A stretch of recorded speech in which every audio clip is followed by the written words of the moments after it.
super పాపకు సుకుమారి నీ షేపులు తరగక తప్పదులే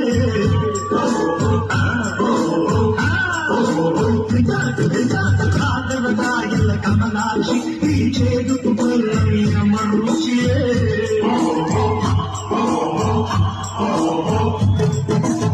దేవుడిచ్చిన కాయలకే మనిషి పెంచెను పైరేటు ఇష్ట జీవి సాపాటు కష్ట జీవికి కాపాటు